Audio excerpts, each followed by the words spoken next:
up, everybody? It's your favorite Build-A-Skiff's favorite nerd. Today we are looking at the recently released vintage collection skiff from Return of the Jedi. We're going to build this thing, talk about the pieces as we build it, talk about it overall, put it on display, see how we feel about it, and probably I'll complain throughout that I ordered 2 of these, I'm pretty sure anyway, and then I got charged for 1 and 1 got shipped, so I'm pretty sure I know what happened, but either way I'm a little irritated. Doesn't matter though, we're going to do this one for right now. So, we have these pieces. Now, these are like a dark brown with a dry brush of brown, like a kind of standard dry brush. And then the rope here almost looks like coppery, and then you can see how this is like broken and then tied together, like or like it seams tied together anyway, but it's just a cool look. So this is cool. It has 3 tabs here. This is a softer plastic, this is a harder plastic, so it usually forms a challenge, but they do go in a specific way, so make sure you have the fatter one, so to speak, lined up with the larger kind of diameter, or what am I, an engineer, hole, and get that in the best you can. You can do the same on the other side with these rails here. Make sure you have the fat one, so to speak, lined up properly, and then just work them in. Then you have this back rail here. Now, this has a dry brush on it as well, but it's almost done with like a watery paint. And I think I prefer the look, but the problem is it doesn't match up with the rest of it. So that's something that will annoy me. I'm sure most people won't notice, but that's something that will get underneath my skin. And then we have the front piece, which is once again done with the more watery look. And that goes up here. No fuss, really, no muss. Good to go. Now let's do the display base. So the plastic is washed and it looks nice, brings out a lot of the depths and the textures. You take these and they line up a very specific way. So once you have them on there, you'll notice that the fit is quite nice. Now, what I've noticed to be the best way to do this is to make sure that you have one connected to your skiff itself and insert that, and you'll use it to help line up the bottom one, because otherwise what you're left with is having to connect both.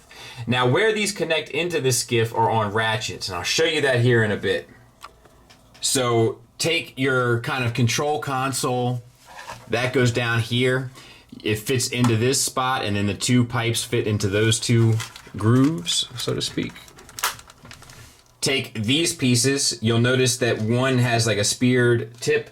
That's the one that you want with the more indentation on the outside of the wing, and clip those together. Same for the other side.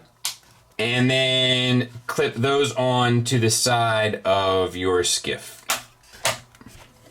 And then lastly, you can take your 2 parts that kind of hide the components, but let's take a look at them first.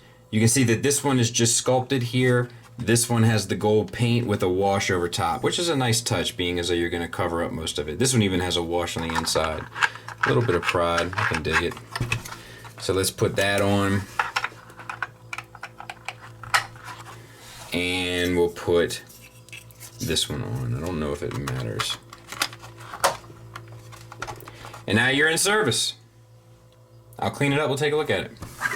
Gimmick-wise, where these connect underneath, and where we can look at the paint here, same dry brushing effect throughout. Where it's ratcheted, you can have the skiff go from side to side, which is pretty awesome. Smart move. And it has a plank that comes out here that you can then put a figure on as well. So all of that is pretty smart stuff.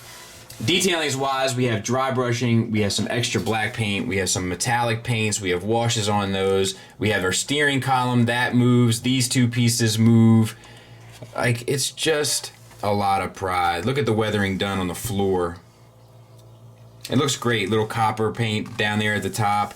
Like, you know, there's not a lot to talk about regarding this, but and I'm not going to do any final thoughts or anything, but it's fantastic. The only negative is kind of getting, like, having to put it all together, because the instructions leave a little bit to be desired, and it does go together a specific way. I hope I was able to help with that.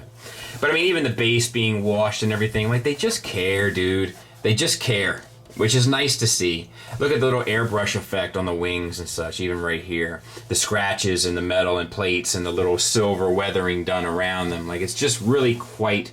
It's almost the same. I mean, it basically is the same level of care and quality done with the proper barge. And speaking of which, let's take a look at them together. So there it is, and there's one of the new skiff guards on it as well, right there. I'm not going to review that whole set because it's only one new mold, but he's cool. But yeah, like, so, like, I have one here, right? And then I feel like I'm going to need one over there. Am I crazy? Do I need two? I need two, don't I? I feel like I need two. Let me get you a long shot.